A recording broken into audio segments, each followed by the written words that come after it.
Welcome back to another episode of Fun Pale Podcast and Advice Time. Today we're going to be talking about setting boundaries in a relationship when it comes to maintaining friendships with, especially, I guess the primary focus is if you have friendships with the opposite sex, and what is guess deemed respectful. Because I don't think saying what is okay or not okay, I don't want to use that term, because when you're in a relationship with somebody, of course it's not an ownership agreement, so you should be able to have friends with whoever you choose to have friends with. But what is important from my perspective is, what is the respectful boundary? What is deemed of what is okay and what is not okay? When it comes to the opposite sex and friendship, to be honest with you, I really do think I only have one. In all due respect, I have a lot of associates or coworkers of people I may have throughout my life, but I can really truly say I only have one true friend of the opposite sex. And when my job and my career changed, our friendship kind of diminished. But that friend was like a brother to me. But even that, to me, there were certain boundaries in our friendship that was definitely important to me. And how I look at it is, it doesn't matter who your friends are, whether it's male or female. I feel as though you should never conduct yourself as though, number one, you're single. Number one, you should be mindful of the activities that you're participating in, where you're going, and your significant others should always be aware. Don't look at me. Why? Do you feel a little pressure? No, I just felt the eyes on me. Like, don't look at me. Because I'm talking to you. So, as my father always say, eye contact is very important Yeah, when but we're someone's we're speaking to you. we're on this podcast. Talk to the camera. Don't direct some of these messages to me, please. You have your time to speak, and I'll have mine. As far as me, as y'all might know, because of the way I speak, like I was basically raised on the outside world, streets type stuff. So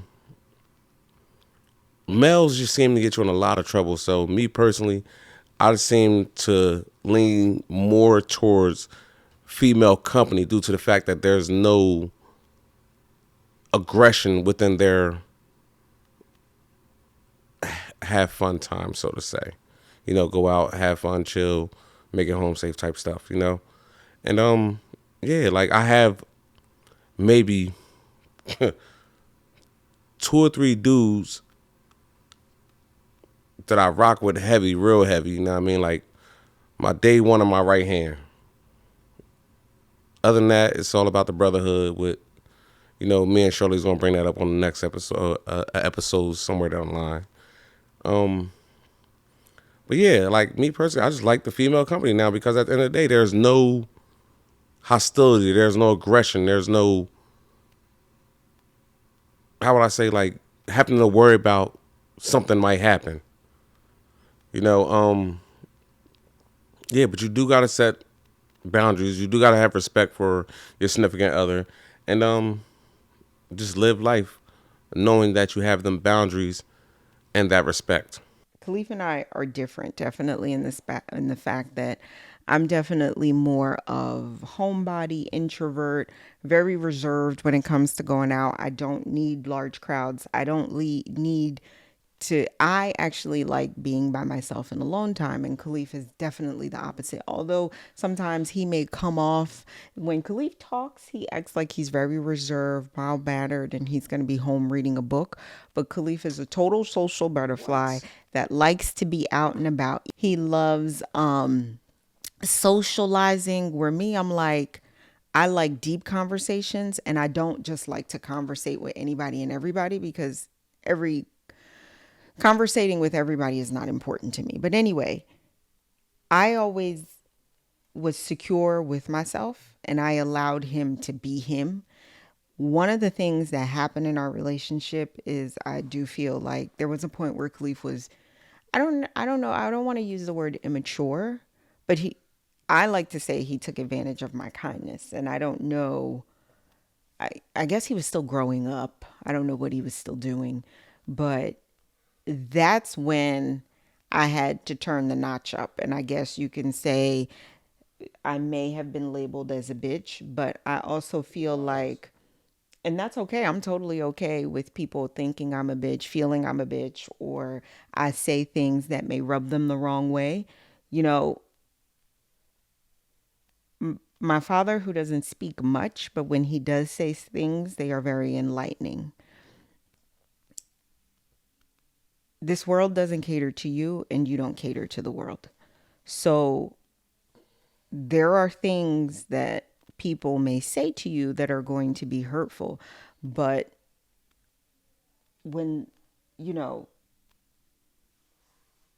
anytime Khalif stepped out and I may have approached the person, I may have come off real reckless and disrespectful, but it's more, I also That feel was like anger. the line of respect goes both ways, because if you're in a relationship and the female knows you're in a relationship, and it took years for me to realize that